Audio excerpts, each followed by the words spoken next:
Hey, good morning. This is Jamey from Stonemaier Games, and I'm here as I usually am on Wednesday to share random topics, to answer your questions, and to discuss what's going on behind the scenes here at Stonemaier Games. I hope you're having a great week. It's very, very hot here in St. Louis right now. So hot, in fact, you can see behind me I have the litter boxes pulled out. I am kind of airing out the pad, kind of giving it some sun love outside because they're cats. They make things smell bad that shouldn't smell bad. So anyway, more information than you want to know about cats. I hope your pets are doing well and staying out of the heat if it is very hot where you are right now. Hey Chad, thanks for joining me today. I do have a question. I don't want to forget about this. I have a question from someone who isn't able to attend live and just had a question for me to answer live, and so I'm happy to do that. This is from Jeff. Jeff asked if I have any examples as a designer from times where I've had to kill my darlings. So when I'm working on a design, when I'm really excited about a certain mechanism or maybe even a theme, and I've had to let go of that theme or mechanism based on playtesting or based on something that did or didn't work. And I do have I have many examples of that. The freshest ones on my mind are things that I can't talk about right now because they're in current designs. But one one big one that was a big part of Tapestry for a while. I have a couple of Tapestry related topics today. One for Tapestry is that originally, instead of having 4 advancement tracks on the board and the 4 income tracks on your player mat, there were 8 total tech tracks, each with branching paths. So 8 total tech tracks, and each of them had 2 different paths. So they kind of ended up being 16 different paths you could take, and you could weave back and forth between them, and there were some interactions between them. It was this giant tech tree that you could move down because I really wanted to have that tech tree feel to a Civ game. And it play tested okay, but it was just incredibly overwhelming to look at because I don't know if you can picture that, but it's so many different actions and paths, and many of them ended up feeling really similar to one another because there were so many different benefits along these different paths. And so eventually in the design process, I realized that I needed to give that up and simplify it a little bit, but still keep that idea in Tapestry where you can advance quite a bit on one of the tracks and leave behind one of the other ones, which I know isn't necessarily realistic, but I think it falls well into the theme of building your own history, building your own civilization, where maybe you've really advanced in technology, but you've completely ignored military and just what a civilization would look like if you did that. And so I'm glad with how it turned out in Tapestry, but that was one thing that was tough to get rid of for a while because I went into it so much thinking about these tech tracks, which are still in the game, just not in branching paths the way they were originally. George says, how I'm doing. I'm doing well today, George. Like I said early on, very hot here in St. Louis, but I'm doing well. Michael says, what's my highest score in Tapestry and what civilization was that? I don't know what civilization it was, Michael. My highest score, I don't score all that high in Tapestry. Usually it's around 250. So I've probably just barely gotten over 250, but I definitely don't think I've ever cracked 300. As many people have at this point, but I have not. What about you? Anyone who's watching this, or Michael in particular, what's your best Tapestry score? I'll come back to the other Tapestry topic in a second. Chad says, what game recently surprised you by its innovative variation on a mechanism? I know you recently played Cat in the Box that reimagined trick taking. That was the one that was going to come to mind right away. Something that really innovated on a mechanism. That is the one I think that would have come to mind. The other game that I played recently that I really enjoyed is Living Forest. I've now played it in person and on Board Game Arena. And I don't know if it's completely innovative, but it captures that push your luck feel of Quacks of Quedlinburg really well in a way that I really like in Push Your Luck, where if you bust, you still get a very good thing. And it's just that if you don't bust, you get that very good thing and one other very good thing. In Living Forest, that means action. So if you bust, you only get 1 action on your turn. It's still very powerful, it's still very good. But if you don't bust, you get 2 actions, but they might be a little bit weaker because you didn't push too far. You didn't get as many resources to spend. So I think that it's not, I wouldn't call it innovative, but I would say it's a well done version of Push Your Luck, a mechanism that I've really struggled with to figure out in my games. And this comes back to Tapestry a little bit because one, I've been working a lot on the civilization adjustments for Tapestry, which should be up on Board Game Arena in a few weeks. Right now, they're just up on a Google Doc that might be a little hard for you to find, but if you go to the Tapestry page on Board Game Geek, you should be able to find the most recent, the hottest forum thread on there is about the civilization adjustments.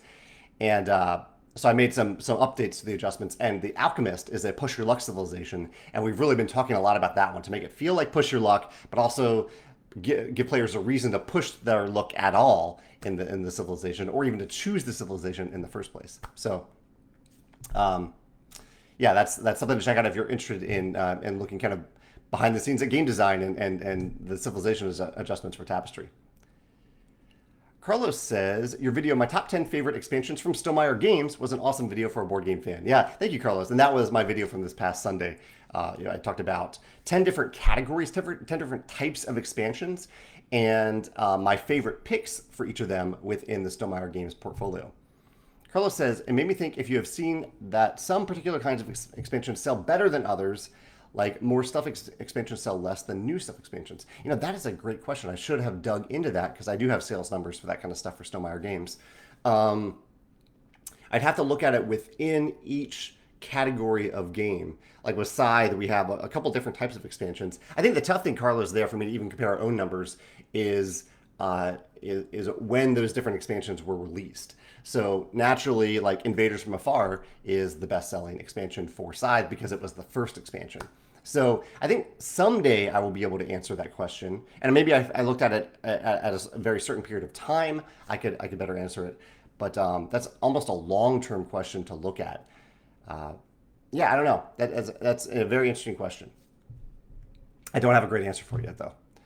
Carol says, thanks again for the Bailey's recommendation in St. Louis. So Carol was in St. Louis this past weekend, Stonemaier Ambassador Carol, and she got to go to Bailey's Range in downtown St. Louis, where they have a great chocolate milkshake. And I totally forgot to mention to Carol that Crown Candy Kitchen is not quite in downtown, but it's not too far from downtown, and they also have great milkshakes and great food there. I actually did a post on my personal blog, JameyStegmeyer.com, yesterday about my favorite ice cream in St. Louis. I didn't include milkshakes in that category, but I listed my top 6 favorite ice cream places in St. Louis because, given the heat, ice cream has very much been on my mind recently.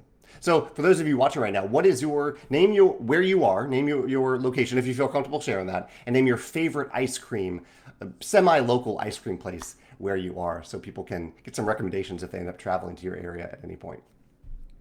In St. Louis, I'll say that my favorite is a place right now. It varies, and there are lots of really good places. But I think my favorite right now is a place called Clementine's. Clementine's has really, really good ice cream. And they not only have good ice cream and good vegan ice cream. In fact, I think their vegan chocolate is like the best. It's so good. But they also have kind of adult alcoholic ice cream where the alcohol is very much embedded in the ice cream. Like I don't think they will sell it to anyone under 21 years old. But that's really good as well if you want like a little kick to your ice cream. Let me scroll down to see questions here. Scott's here. Scott says his personal best at Tapestry was 289 before any of the expansions. 289 is a great score, Scott. Yeah, that's really, really well done. Jockton says, please, Jamey, do a big box for Tapestry. So, Jockton, we did a poll recently on our e-newsletter. I don't know if you answered that poll. But I do have some data now about what we can and should do or what people want us to do. And the most popular answer was that, I'll give the stats, 41% of people said that they believe that the original Tapestry box is good enough, but they want a really good insert solution that can fit everything in the box. And compared to that, 36% of people said they want a full new organizer box for Tapestry, like a new box and an organizer, which would be almost double the price of just a nice organizer. And so we have a solution in the works based on that data, but it will take a little while, and I'll reveal it when we have some more information about that. Michael says his best Tapestry score is 396 on Board Game Arena and around 250 on the tabletop version, and he's seen people who've gotten 500 plus in Board Game Arena. I have seen a little bit of that too. That's really, really impressive. Sorry, Facebook is doing its weird scrolling thing. I know you all probably can't see it, but whenever someone posts a new comment, it scrolls up to the very beginning. So I'm just scrolling back and forth here, not looking at the screen as I should. Bernardo says, I recently bought Tapestry and I love the gameplay, but I know it has received a lot of hate.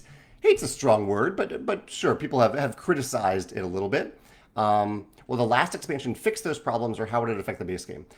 Well, Bernardo, most of the criticism that I've seen for Tapestry is the balance of the civilizations, which we obviously heavily play tested and probably didn't do as good of a job in terms of analyzing that data as we should have. I think a lot of people often say, oh, they didn't play test it enough. We play tested it a ton. It was more so we didn't have the best data analysis measures in place. We do now. And I would also say that every expansion improves upon that because we put the civilization adjustments, just little adjustments, on the back page of every expansion. So every expansion you get will have the latest adjustments, or you can just go to our website where we have those adjustments as well. They're just little things that you have to keep in mind at the beginning of the game. What we are doing is at some point, we're kind of working on that now. This is the topic that I was talking about today a little bit, is for any civilizations that really, really need proper adjustments, like things more than just like, oh, you start with an extra resource or an extra 10 victory points, that type of thing. We are going to release a pack of those adjusted civilizations, and actually in printed form. So you'll remove the previous version of the civilization, you'll shuffle those in. So we are working on that now. That is not part of any expansion though. That'll be its own little pack. Yeah, and I know it seems maybe a little odd that we would charge for that, but it's something that we're printing, and so I think it's reasonable for us to charge for it. Obviously, I'm not going to charge too much for it. I'll just charge what I think is enough for us to justify printing it. Yeah, Tapestry I consider a living game. It's living based on the data that we've received from you and the players who have played it on Board Game Arena or reported your scores on our website. And I love that. I love that those who have embraced that aspect of the game. Nicholas says that his high score is 373 in Tapestry. Michael says, in Board Game Arena, there are experimental adjustments for Tapestry. Are those suggestions coming from Stonemaier Games? Yes, those are official Stonemaier Games adjustments. And they are currently a little outdated. They're working on implementing the latest version of those adjustments. Brandon says, have I tried Sugar Witch? Yes, indeed. Sugar Witch was on my list. I think they were number 2 on my list. Sugar Witch makes really, really good ice cream sandwiches. I also really recommend their dipped cones. They're really good. And even their pints. I would say anything they make with toffee is just superb. Brandon, do you have a favorite or memorable flavor that you've gotten from Sugar Witch? Okay, Stefan says in Reykjavik, Skoob and Valdis, or Yaldis, I don't know how you pronounce it, in Icelandic have the best ice cream. Recommendation from Iceland. Julie says she lives in Baldwin in the St. Louis area, and I was just going to mention Clementine's as well. Yeah, Clementine's has a few locations in St. Louis. I'm glad you enjoy it, Julie. Scott says, best ice cream in Kansas City is Betty Ray's Ice Cream. And in St. Louis, I have to go with Jenny's Splendid Ice Cream. Yeah, Jenny's is based in, I think, Columbus, Ohio, or somewhere in Ohio, but they do have a location here in St. Louis. They're obviously on my list. Jenny's is really, really good ice cream. Trevor says, Izzy's in Minneapolis. Molly says, the vegan ice cream sounds amazing. I need to go to Geekway in St. Louis next year. Yes, Molly, anyone, come to Geekway. Come to Geekway to the West. That's in St. Louis every year. I think it's in May of next year. I would love to play a game with anyone who attends Geekway and share some of my food favorites with you in St. Louis. Ryan says, in South Wales, we have Joe's Ice Cream. That's his recommendation in South Wales. I won't read all these because people are having a ton of recommendations here, but definitely scroll through the comments if you are traveling. I'll end with Carol's here. Kelly's Creamery is amazing in Fond du Lac, Wisconsin. Kimmer's in Wheaton, Illinois. Both fantastic ice cream. I'm going to have to save this video because there are lots of great ice cream recommendations here. In fact, I'm going to write that down so people can see that in the title of this video. I've been labeling the videos with kind of the topics that we cover so people can easily find it. Ivan says, are we going to see Central America or South America in a Wingspan expansion in the future? Yes, Ivan. Yeah, what we've always said is that we're going to make one expansion per continent. And so we've announced Wingspan Asia is the next continent. And so after that, that leaves in no particular order, Africa, Antarctica, and what we'll probably call Latin America, because we haven't covered a lot of birds in Central America, even though that's in North America where the core game is based. And so we'll probably call that expansion Latin America and cover Central and South America in it. Corey says, if this is too personal, feel free not to answer. I was watching some of your older videos from like 6 or 7 years ago, and you look much healthier and even happier now. Anything in specific that you attribute to such a big change? I can't speak to the happiness. I feel like I've been happy throughout significant portions of my life. I think the only time that I feel like it was a really dark portion of my life was the summer that we delivered Scythe to Kickstarter backers. For reasons that you may have heard me talk about before. It was basically this time where everything went really, really well, and yet I saw backers just, I don't know. It was a weird time. It was a weird time where everything should have been great because of how we delivered Scythe early to backers. We delivered a product that I think people widely really loved. But the response to backers who hadn't gotten their copies yet, even though they were getting their copies early, was really, from some backers, was a side of human nature that was really hard for me to see. Anyway, that was a hard time. If you're looking at videos from that summer, the summer of 2016, I can see how I might not look all that happy. But healthy, thank you for saying that. I appreciate that. I have a fairly sedentary lifestyle because I sit behind a desk for 12 hours a day, but I have made some steps to try to improve my health in terms of my daily life. I have a sit-stand desk. I'm standing right now, so I stand and sit all day long. My chair, I have one of these swivel chairs, and so even when I'm sitting, I'm kind of getting a little bit of a workout. And I kind of just created a daily workout routine where I get my heart rate up for about 20, 25 minutes a day. That can make a huge difference. I also, a couple years ago, switched to being mostly vegetarian. I eat fish on special occasions, but I mostly eat vegetarian now. Also, one little thing, I don't know, I don't know how big it is, but I love movies. I used to go to the movie theater a lot, and I still want to, but I don't get to it as much anymore due to the pandemic. I'm excited about Thor this weekend. But I drank soda. I drink soda whenever I'd go to a movie theater. I wouldn't drink soda otherwise, but I think even like going to the movie theater every 2 to 3 weeks and drinking a big, large soda while I was there was absolutely terrible for my health. And so I have a feeling that giving that up has made a significantly positive impact on my health. Anyway, Corey, long answer there, but those are some things that have worked a little bit for me. Chad says, I remember you were preparing for a meeting that you were excited about. How did the meeting go? I think last week I was talking about the meeting after it had already happened, Chad. Let me see if I had any meetings this past week. Look at my little notes here. I did have a fun chat with, I have a little publisher group that I meet with every month virtually. And I don't know if I was excited about that meeting, but I'm always looking forward to chatting to the publishers in that group and getting their perspectives on things. That's a fun group to be a part of. So maybe it was that. But I think last week I'd already had the meeting that I was really excited about. Allie says, is the Tapestry playmat design finished? And if so, are you able to share the measurements? I'm curious if it will fit well on our new game table. It is, the design of it is finished. It is just entering production now. But yeah, let's see if I can pull up the measurements. So we designed a Tapestry playmat that can fit not only, so it's the Tapestry board on the playmat, it's the arts track, and it's placeholders for all of the landmarks and all of the cards on the playmat itself. And even though we are working on a third expansion, we are working on that expansion knowing what this playmat is. And so nothing we're doing in the expansion really changes what the playmat is. So let's see what the size of the playmat is. Okay, pulling this up on my computer here. Okay, should be able to get here. The full playmat is 770 by 645 millimeters. 770 by 645. Let me know if that fits on your table, Hallie. Molly says, I will gladly get the printed adjustments to Tapestry, one of the topics of the day. I think a board game having balanced patches is an amazing thing for asymmetric game lovers. Thank you, Molly, for embracing that. I really appreciate that. Yeah, it's something that I kind of learned from Terra Mystica. I've talked about this a little bit, but Terra Mystica is one of my favorite games of all time, and they've made little adjustments if you want to some of the starting victory points that you use for different factions in Terra Mystica over time.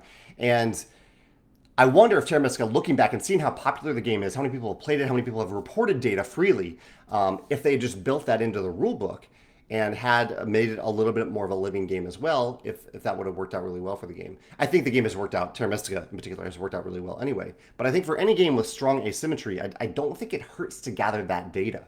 And related to that, we are still doing the thing for, I think, 5 of our games, maybe even more, where we have a leaderboard every month. So if you play any of our games, not any of our games, if you play, here I'll pull up the leaderboard. You can go to our website and go to, I'm talking about kind of reporting data here, this is where I'm going into this. So if you go to our website and go to news, the bottom of the news chart, at least on our website, I don't know if this will show up on phones or mobile, but there's a leaderboards button, and you can report your scores whenever you play Libertalia, Red Rising, Rolling Realms, Tapestry, or Wingspan. And those are the leaderboards we have so far. And we share the best score for different player counts for each of those games as reported every month. And that data, I don't know, I haven't done much with that data yet.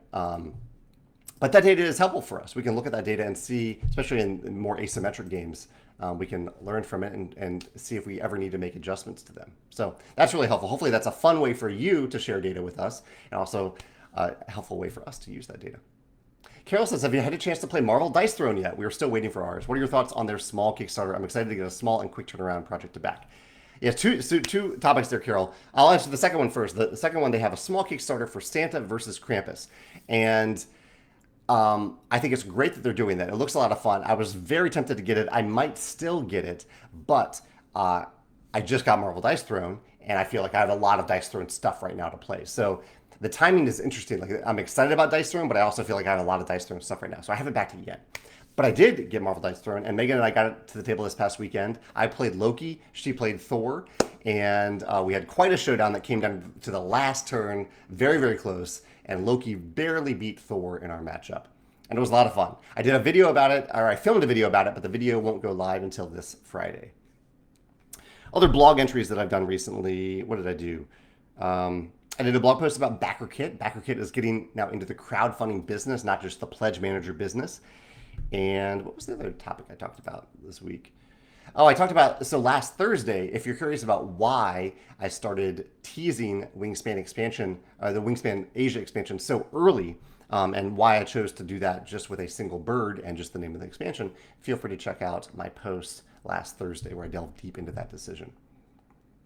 Near says, which Stonemaier game am I the best at? The highest chance to win when you play with others? That's a fun question. Let me see. I've answered that in different ways over time. Let me see what I would say right now.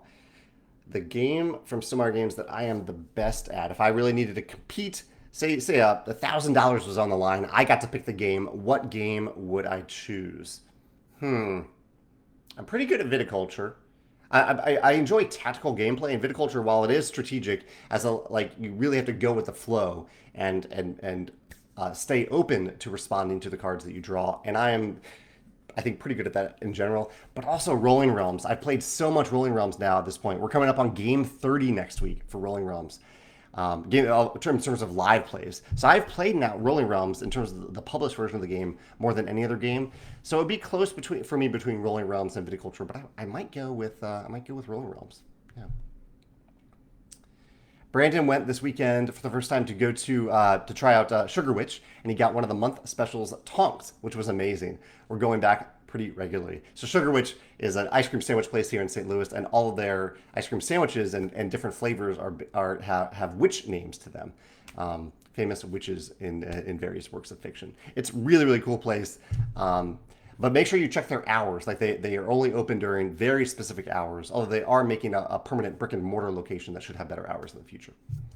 I went to the farmer's market this past weekend. I didn't get anything frozen there, but I did enjoy going to the farmer's market and stopped by some of my favorites like Cacao and Whisk. Stopped by there. Stopped by Mister's Hand Pies. Great place. And I'm talking about the Tower Grove Farmer's Market here in St. Louis on Saturday morning. Mark says, will the Euphoria expansion Ignorance is Bliss be restocking soon? He wants it to be back in stock before he orders Euphoria. Mark, let me look at the time frame here for the restock of that expansion. I'm not sure if we are currently reprinting it, but I can find out. Let me see if we do have it. It might take me a second to look this up. Yeah, take me a second here. Let me talk through something else while I am looking through this. Let's see. Nicholas says, no air mattress in the background. Does that mean Megan is out of quarantine and feeling wellish? Yeah, so last week when I was doing this video, there was a bed in the room because Megan and I were in isolation. Megan got COVID and was recovering from it. I was taking care of her and obviously sleeping in a separate place, so we wouldn't share air while she was working through the COVID. Megan feels much better now. I still hear a little bit of a cough every now and then, but it sounds like she's feeling much better, and I get to sleep in the bed again, which is really, really nice, rather than the air mattress. Yeah, much better now. Okay, the Euphoria expansion, STM 205. Let's see here.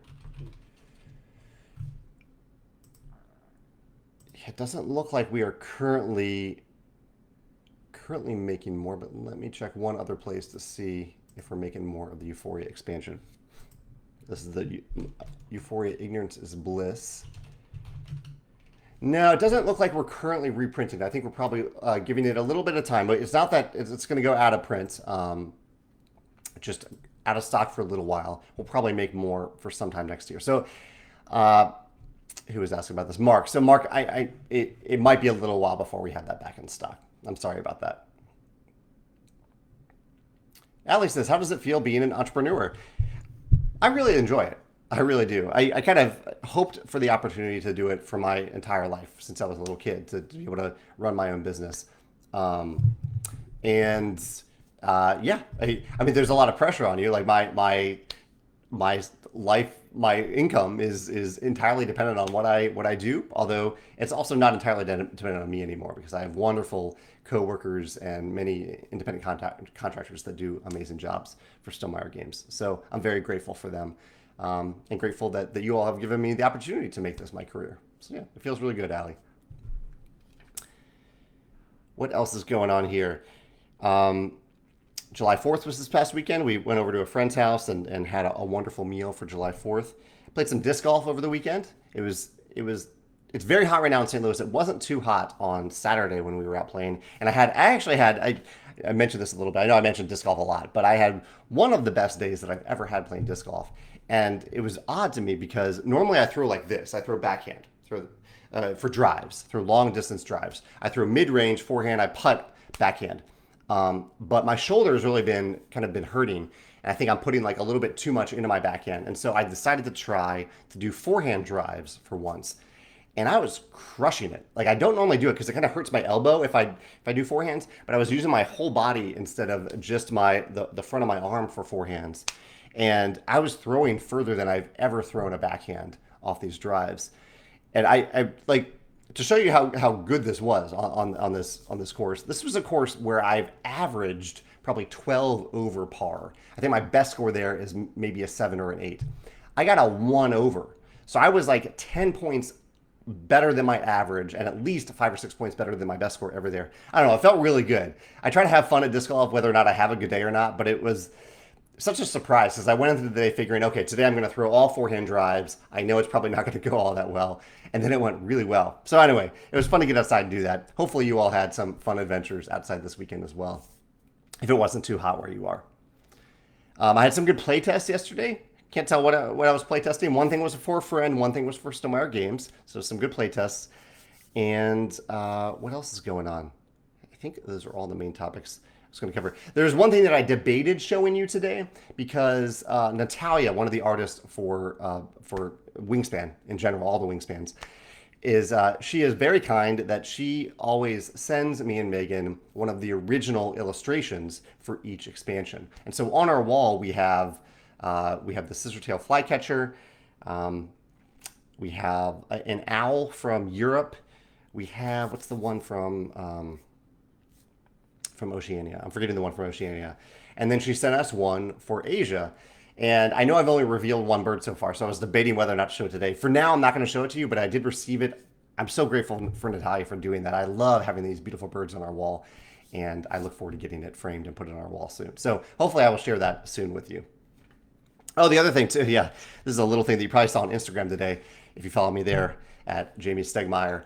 Yesterday, I spent hours signing new cards. I grumble as if that's a pain. I'm honored and by the opportunity that some of you want me to sign cards or want to get the random signed cards that we offer on our web store. That is a great honor and very flattering that you want that.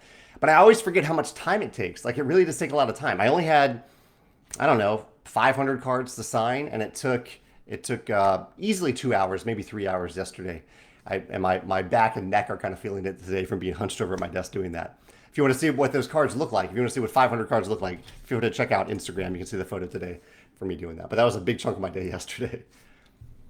Archer says, it's been a long time since I last joined the stream. Glad to be here. Have you been enjoying some 1v1 card games lately? I love the mechanisms on the new Magic the Gathering Streets of New Capenna and the challenges behind building a tricolor deck. You know, I have not played the new set. Usually I get together some friends to draft a new set.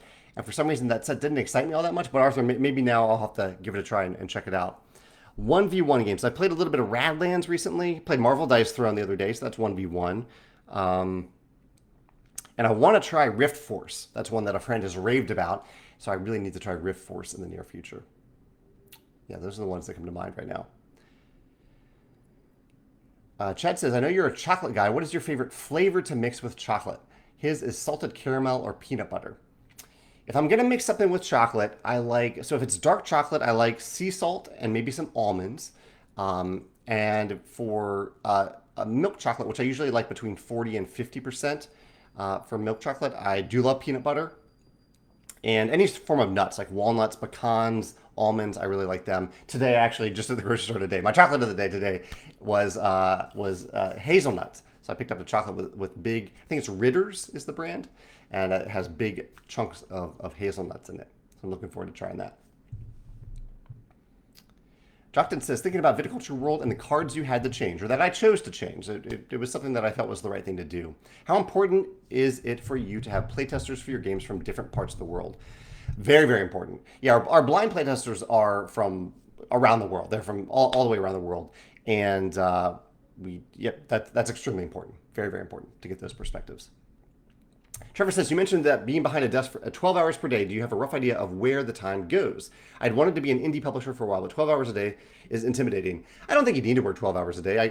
I probably could do what I want to do in less time than that. I do, and Trevor, I do have a post called, I believe it's a work day in the life of Jamey Stonemaier on the StonemaireGames.com blog. So look for that. And I really do break down very bullet point by bullet point what I do all day.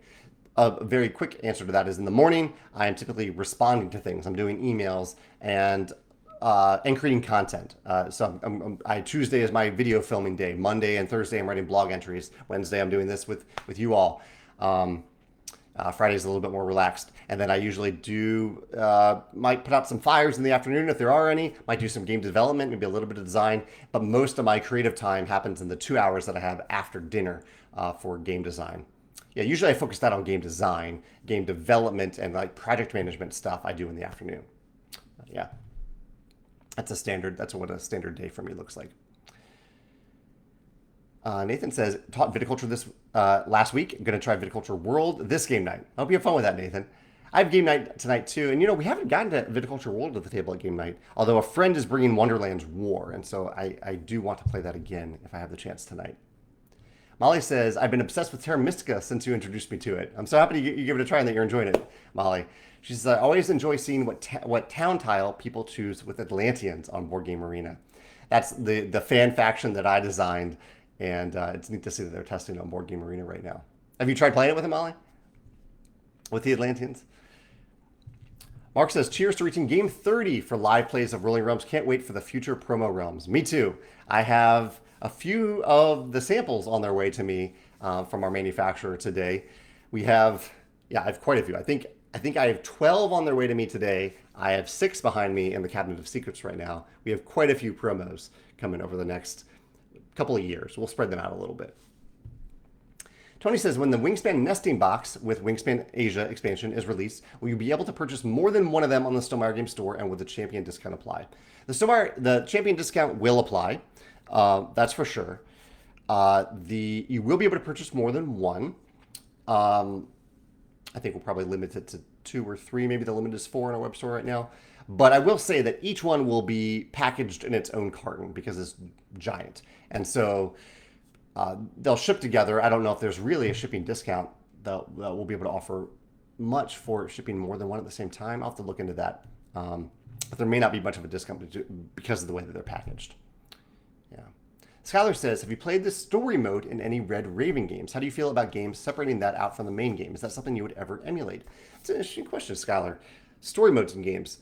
Have I done it? So I've definitely done it in. I played through Near and Far from Red Raven Games. Is that the only one that I've? And that might be the only one that I played through. I feel no, and Sleeping Gods, obviously Sleeping Gods. Yeah, I don't know if that Sleeping Gods. I think that just is the mode, but I have done that in Near and Far, and I really enjoyed it. It is interesting to have the option. I think Maracaibo does that too. You can sit down and just play a game of Maracaibo, or you can play the story mode where it kind of progresses from game to game. And I think it kind of depends on what I want from a game. Having different modes of the game isn't something that always excites me, though. Usually I want the designer to tell me, this is the best way to play the game, play it this way, and that's the way to do it. But it is interesting that Ryan offers those options in his games. trying to think if I would ever do that. I mean, I'm working on a game right now that will probably have some options, but I kind of want them to feel like options that you make as you're playing rather than options that you have to sit down and say, okay, we are playing this version of the game or we're playing this version of the game. And in particular, Now and Never, I think he did something a little bit different where it was story mode, but not necessarily with a campaign. So you could sit down and play story mode where you can read a bunch of text and get into the immersive storytelling and world when you play, or you could just have an abstract token that you just gain. That means, okay, this is a story thing, but you don't actually read anything. That to me is intriguing as well. I found that when I have, when there are texting games, written narrative, I have a video about written narrative, that uh, big long passages, I am less interested now versus maybe 1 to 3 sentences. So I like a little bit of story text, but I am less inclined now to read like a big long thing. There are exceptions to that. I love the text and like role player adventures. That was a lot of fun to read through. Um, but yeah, that's just kind of where I am on reading written narrative right now. A game that I'm fascinated with by now that I didn't right now that I didn't back, but I loved. I've been enjoying hearing people talk about it. Is Oathsworn, and that's one where I'm really intrigued by it. But I've heard that it also has big passages of text. Although maybe there is an option in it, as far as I can tell, of reading shorter passages instead. But you might miss out on a lot by doing that. So that's one that I'm intrigued by. I'm curious if any of you have played Oathsworn, brand new Kickstarter game I think that just recently was delivered. Let me know what you think about that if you have. Hey, Tim dropped in to say hi. I know Tim can't usually do that at work now, but Tim, glad you dropped by to say hi. Barry says, we love Viticulture World. I'm happy to hear that, Barry. Only issue we've had is getting the hats to stay on, since our experience has been that they fall off quite easily. Have you heard others with that issue, and do you have any tips to help with that? Such a fun game. So, Barry, what we found is that our manufacturer, for 2 print runs of Viticulture, without us knowing it, redid the die cut for the workers for Viticulture and made the workers accidentally, honest mistake, a little bit too small. And so if you have workers where the hats are struggling to stay on, that's definitely not normal. That's only 2 out of the 22 print runs for Viticulture that we've had. But if you have Viticulture World and you have those workers and the workers are falling off, please report that on our replacements parts form because we can definitely send you properly sized workers where the hats do fit and do stay on really well. I think the follow-up question that anyone might ask is, how do I know if I have this copy of Viticulture or not? And it really only matters if you have Viticulture World and if you have if the hats don't fit. So all you have to do is, if you have Viticulture World, try to put a hat on a worker, and if it stays on very easily, you have the right size workers. If it doesn't stay on easily, go to a replacement parts form. But it is completely irrelevant if you don't have Viticulture World. So if you have it, go test it. If not, you don't need to worry about it. But I'm sorry that happened in your copy, Barry. Julie says, my husband is a champion, but we missed the Viticulture big box by a few hours, and I was wondering if we order it now, would it still be numbered? Yes, so Julie, I'll mention a little thing to those of you who are watching live. We have completely finished all the pre-orders for Viticulture, the Viticulture wine crate, and we thought we had sold out, but we always have a little bit of a buffer in there for copies that are delivered damaged or things like that. And so we put about 40 copies of the wine crate on our US web store last night, and I think there are probably still a few remaining. And it is the exact same thing. It's the first print run of the wine crate that has individual numbering, and it is on our web store right now. For the reprint, so the reprint that we will start at some point. We haven't started it yet, but the reprint won't include Viticulture World inside the box, and I don't know if it will be individually numbered, but probably. I think for a special box like that, I think all of them probably should be individually numbered. So. But yeah, Julia, if you order it now from our web store, that is definitely from the first print run. It's individually numbered, and it has Viticulture World inside the box because it is from those buffer copies that we had left over after pre-order fulfillment. Those are going to go fast. So if you're listening to this, I think there's maybe like 10 left right now.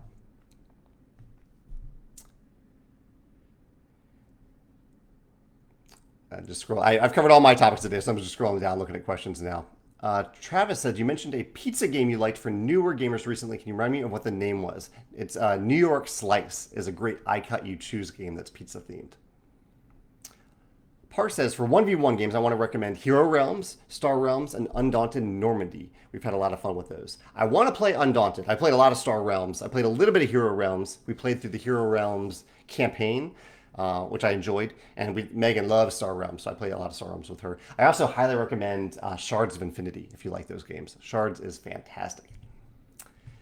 Nicholas says, time to plug the Discord. How do people get an invite to it? Did not see an address listed anywhere. So it's in our e-newsletter, Nicholas. For now, we've decided not to just post it on our general website because we figure it really is geared towards Stonemaier fans. And so we figure Stonemaier fans probably read our e-newsletter. So it's mentioned in a main bullet point in our e-newsletter, which you can look at our website and get if you want. If you go to the news page of our website and look at the last 2 archived newsletters, you can see Discord mentioned there. And it's also at the footer of our e-newsletter now, just Discord listed there.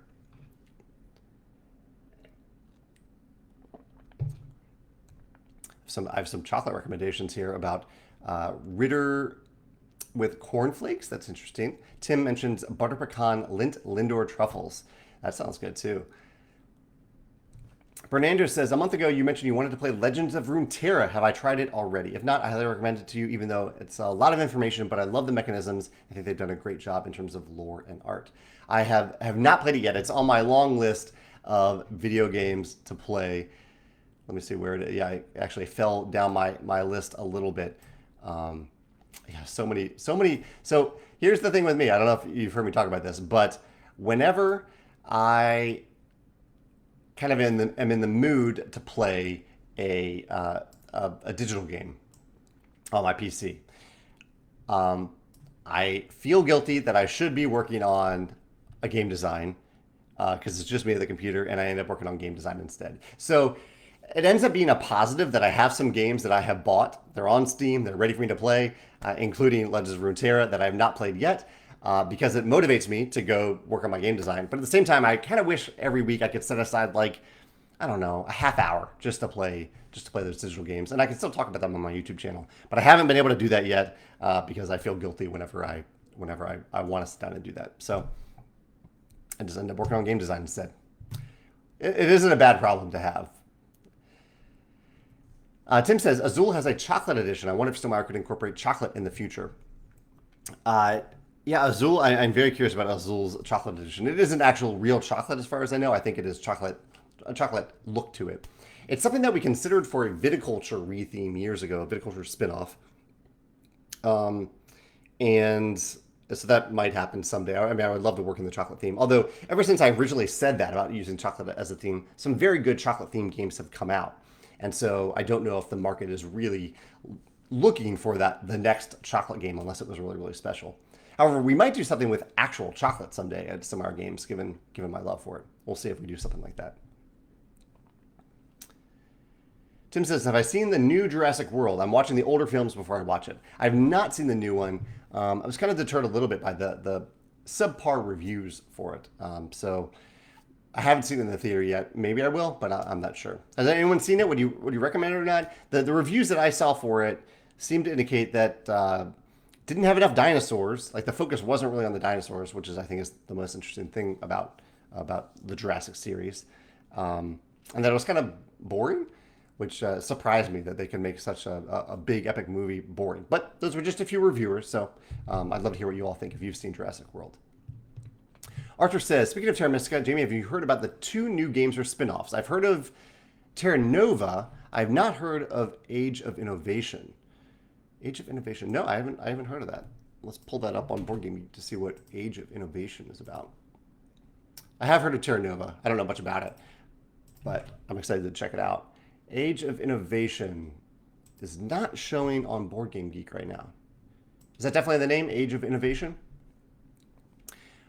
Molly says that she has played the Atlanteans, my fan faction for Terra Mystica a few times. She loves the decisions they have at the start. And they start off with, they kind of like the Swarmlings. Like a big part of their decisions are right at the beginning of the game, and then they have, the decision space gets a little bit more narrow as you go. Not sure if that's a good thing or not, but yeah, thanks for playing them, Molly. Patrick says, what's my opinion of games such as Himalaya or Lords of Ziddick that have programmed actions as a mechanism? Would you like to design one someday? You know, programming is not something that gets me excited. I like to be able to, like I mentioned earlier a little bit, I like tactical play. I like to be able to respond to what is happening at the moment. And so I think the only programming game that I really, really loved, I haven't played it in a while, was Mechs vs. Minions. I thought that was a lot of fun because the programming was in a cooperative sense and it was part of the cast of the game, part of the joy of the game was that programming. But but no, I don't. I don't get excited about it for for a designer or for playing games in general. I played Mountains Out of Molehills recently. That's a programming game. I enjoyed it, but it was definitely because of the weight of the game. Similar to Colt Express, I think the weight of the game makes the programming extra fun. But yeah, I don't know. This is a mechanism that I get really excited about. Uh, J Rose says the release of Viticulture World and the Wine Crate will hopefully bring new players to Viticulture. I ordered Viticulture Essential Edition and the Wine Crate. Would you recommend playing a few games of the Essential Edition first, or can I go straight into Viticulture World? I would probably recommend playing a game or two of Viticulture first before going into Viticulture World. They do have some different mechanisms between the two of them. It also is probably possible for you to jump right into Viticulture World, but I think we even recommended in the rulebook that you play Viticulture first if you haven't already played it. So that would be my recommendation. Play Viticulture once or twice, then jump into Viticulture World. But if you do it the other way, or either way, let me know if it works out. Let me know about that. I'd love to hear your thoughts as a player about that.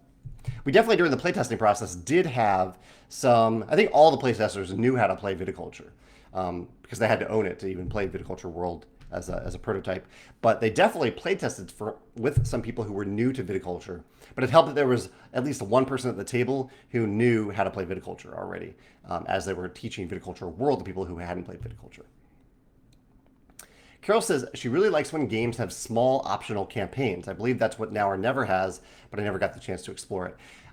Yeah, I like that too. I like that too. Sometimes it's an expansion, like Hero Realms. Their campaign was a little mini expansion. What's the other one I really like? It's the dice rolling game Space Base. Space Base has little mini campaign expansions. I love the idea of little mini campaign expansions for games that I already enjoy. I think that's great. And sometimes, if the game can afford it, or the publisher can afford it, they can put that inside the game box itself. I like that too. Chad says, how difficult is it for you to playtest using Tabletop Simulator? I actually really don't use Tabletop Simulator at all anymore due to some kind of ethical, moral issues with the platform. But, well, I'll answer in terms of Tabletopia. And I love Tabletopia, but I really don't like to playtest digitally. I understand that it can be convenient at times, but it, to me, it adds a bunch of time and frustration to just being able to move things around on the table. And so I much prefer to play test in person. I do 99% of my play testing in person. I think really the only times that I use Tabletopia or Tabletop Simulator, if needed, if necessary, is if a designer is pitching to us. So we've gotten to that stage in the pitch process where we want to see live, if we want to see the game live with the designer. But even then, actually, I prefer for the designer just to make a video explaining the game a little bit, and that my first experience with it, which I think is important if you're pitching to a publisher, that they have a good first experience with it, is actually on the tabletop itself and not on Tabletopia or Tabletop Simulator. Yeah, so I would say fairly difficult, Chad. I'm sure I know people have gotten really, really good at using those platforms for playtesting, but to me, it has never been. It's always been significantly more cumbersome than playing on an actual tabletop. Carol says, Stonemeier's big anniversary is coming up soon, correct? Yeah, our 10th anniversary is coming up. I think we're aiming for the month, not that we're aiming for it. We could kind of choose any month this year to do it, especially any month in the fall or early winter. But we're aiming for September as our official kind of celebratory month. We have some fun surprises for you coming up then, which isn't even that long away. We're in July now, so only 2 months away. Arthur clarifies that Age of Innovation does not have its own entry yet on Board Game Geek. He says he doesn't know if the game is official, but if you search Age of Innovation BGG on Google, you can see several threads inside the Terra Mystica entry. Okay, cool. Thank you, Arthur, for pointing that out. Let me Google that. Yeah. Okay, some older threads. Some way older. It's a standalone game within the Terra Mystica universe. I wonder if that's where the Atlanteans will show up. I don't know when they're actually printing those as part of the game. Nicholas says, inside, conflict players are unable to respond to attackers like they can in games like Blood Rage. Is there a reason you went that direction, since you mentioned you liked reacting to what's going on? Conflict players are unable to respond to attackers like they can in games like Blood Rage. Yeah, Nicholas, I'm curious what you're saying about that because if I am attacking you, you get to spend power, you get to spend combat cards, things like that. So you get to respond within conflict. Um, yeah, I'm curious. I'm curious what you're saying about that. Like, yeah, I mean, I see that there is an attack and a defense side that both sides happen when you have a conflict inside. Are you saying maybe that um, defending players in some other games have the chance to move out of the conflict before it happens? I don't know if that would really work for Scythe. But yeah, let me know what you're talking about. You gave the Blood Rage example, but I haven't played Blood Rage in a while, so I can't remember how that how what you're referring to there. Yeah. Michael says, Michael says, I taught viticulture rule to a person who hadn't played viticulture, and it was successful. He fell in love with the game instantly. I'm curious, Michael. I appreciate you answering that. And I'm curious now, has that player also played the competitive version of viticulture, and was it confusing to like unlearn a few things from viticulture world to play competitive viticulture? Let me know if you had the chance of trying that out, or if that person has the chance to try it out. The Excel Gamer says, in a video game that you might try that will be coming out in the future is called Haunter Chocolatier. It's made by the same people who made Stardew Valley. It should be coming out this year. Ooh, that sounds cool. Is it Haunter? Oh, yeah, it is Haunter. A haunted chocolatier. Did I just read that wrong? No, it was a typo. Haunted chocolatier. Ooh, okay. This looks awesome. Yeah, it does look like Stardew Valley, but with chocolate. That's really cool. Okay, I will definitely be trying to follow that on Steam if I can. Julia says, okay, so Julia was the one who was inquiring about the wine crate. I was saying there are a few copies of the wine crate on our U.S. store right now. The signed cards should be on the web store. Let's see where you can find them. If you search for the word signed, you should be able to find them. It's possible they're out of stock because I just literally signed them yesterday. Let's see. Signed. Oh, no, they're there. Yeah, just search the web store for the word signed. It's listed as random signed card, one per order, add-on only. Random signed card is the listing for it. Yeah, we don't. Originally, when I thought about doing it, I thought about just throwing them in randomly, but then I realized that it is actually a considerable amount of work for me to sign the cards, and so we limited one per order and charge $1 for it. I don't think my signature is really worth $1, but that's how we don't just. I mean, I would be signing so many cards if we put one in every order.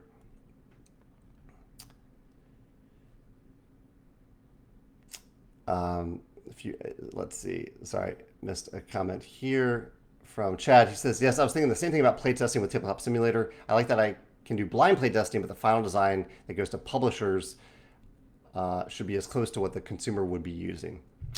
I agree. And I think I've heard a lot of designers talk about this, how some designers do use like Tabletop Simulator quite a bit, but they make a point of getting it to the table throughout the design process at different times because certain components really just don't work on the tabletop, even though they work in a digital space. So I think that is a really important part of the design process.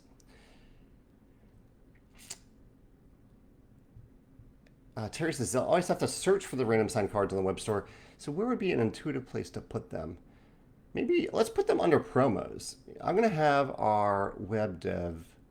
Oh, no, they are under promos. Yeah, okay. Go to our web stores and go to extras, the extras menu, and then promos. And that's where they are permanently listed if you want some signed cards. Or a signed card. One per order, please, if you don't mind. And it is random. We can't. I didn't feel it was right to ask the hardworking people at our fulfillment centers to sift through the cards to find like a specific card or even a specific card, a card from a specific game. J. Rose says that he and his partner had COVID a month ago. He's feeling okay, but she is still coughing. I'm sorry to hear that. The long-term effects of COVID are devastating. I've been very lucky that I've avoided it, and I think the vaccinations obviously are helping a lot of people who get sick. I think any of us who get sick with COVID who are vaccinated are getting a much weaker version of COVID than those who aren't vaccinated for the most part. So I'm very grateful that Megan is vaccinated and double boosted, because based on her reaction to it, it would have been much, much worse without the vaccination. Mark says, in game design, which game mechanisms do you think would work best together and which ones would not work as good as the others? That is a giant question mark. I don't know. That's everything for game design, including theme. But I don't know. You have to name some mechanisms. Name your three favorite mechanisms, and I'll let you know either a game that has those three mechanisms or what I think is a good pairing of those mechanisms. But yeah, there's so many different mechanisms. It's hard for me to answer that. Tim says he'll be doing a reading in St. Louis this Sunday. Always good to be back in the city. That's awesome, Tim. Where will the reading be in St. Louis this Sunday? Hopefully it's indoors because it's going to be hot in St. Louis. Terry says, Terry had the question about the random signed cards. Julia says it's too late now. We already ordered, but thank you. Julia, we can still make it happen. Just in the confirmation order that your husband should have received, just email the person on that order. It should be contact@stonemeiergames.com or maybe joe@stonemeiergames.com. Let Joe know that you want to add a signed card to it, and we can easily do that. It's very easy to add that to the order. Okay, Nicholas says in Blood Rage, other players can jump into the battle, or other players can gain things from losing conflicts. So inside that you would need more than 2 power wheel things. Okay, to engage other players in combat. Okay, I see what you're saying. Yes, so players who are normally outside of the combat, having them jump in. Yeah, actually, I've had a great with Wonderland's War, which I'm hoping to play again tonight. That was a great one that involved multiple players who were either in combat or betting on combat. And I tried stuff like that. I tried to play and have reasons for players to root for different players, but it just ended up slowing down combat. I didn't want combat to take too much time in the game, basically. Yeah. John says, I really enjoyed your top 10 expansions video. Thank you, John, for saying that. Yeah, the focus of that video was on 10 different categories of expansions and my favorite picks from Stonemaier Games for each of them. I do have a previous video where I just list my favorite expansions in general, and I don't think I made Stonemaier Games eligible for that list. But in the future, I will revisit this 10 category format and talk about my favorite non-Stonemaier expansions as applicable to each of those categories. Tony says, just curious, do you ever arbitrarily go back and watch one of these Facebook chats from years ago just to see what was going on back then? You know, I haven't. I don't really like listening to myself on any recording or watching myself on video. I get very self-conscious doing that. But it would, in terms of the topics covered, it would be interesting to do that, to go back and look. Maybe even just look through the comments, because the comments on the videos would kind of cover the various topics there. Okay, Mark says, I'm trying to design a game, and I'm looking into the following game mechanism: worker placement, action points, tile placement, tech tree, or rondelle. I generally don't like action points, so I'd knock that one off the list right away. Although if you like it, go for it. I'm not a fan of it because it requires an action checklist that takes me out of the immersion of the game. But tile placement, worker placement, tech tree, rondelle. So a couple games. So look at Ora et Labora if you haven't played that, because that has a great rondelle. It has a tech tree of sorts, kind of. It has tile placement through the cards that you place on the board, and it actually has worker placement too. So Mark, check out Ora et Labora if you haven't played that. I think that that covers a lot of those mechanisms really, really well. In terms of combining them, I think that's the only way. I said I might be able to answer that another way, like which ones of those combo well. But I'll just go with scratch action points if you can and focus on the other ones. Arthur says, do I know of a game that implements deck construction similar to Magic the Gathering, but in a really quick, simple way, less than 10 minutes at the start of the game, not necessarily 2-player only? I've been experimenting with the idea of having players being active during setup for a new design.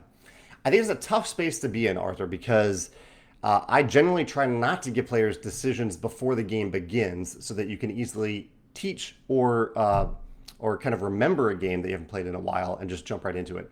A game that does that a little bit, I mean, I would say any drafting game where you use the cards that you draft, and the games like that do it to a certain extent. Seasons is one that kind of does that. What's the magical game that's mainly played at 2 players? I'm forgetting right now. There's a it's like a magical sorcery game. It was designed by the guy who designed